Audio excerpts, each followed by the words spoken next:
Hello everyone, welcome to Easy PC Guide. In this video, I will show you how to install WinRAR on Windows 10 and Windows 11. Open your web browser, click on the address bar, type winrar.com. Press enter on your keyboard.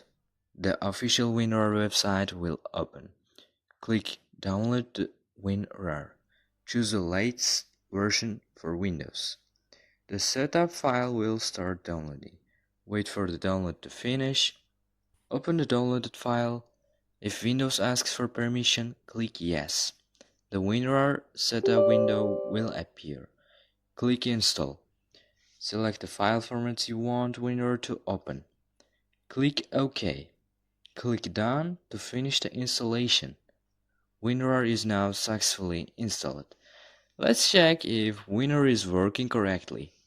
Right-click on any file or folder. You should see WinRAR options in the context menu.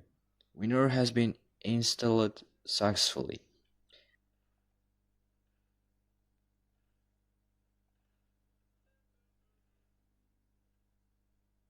Thanks for watching. Please like this video and subscribe to more PC Guide.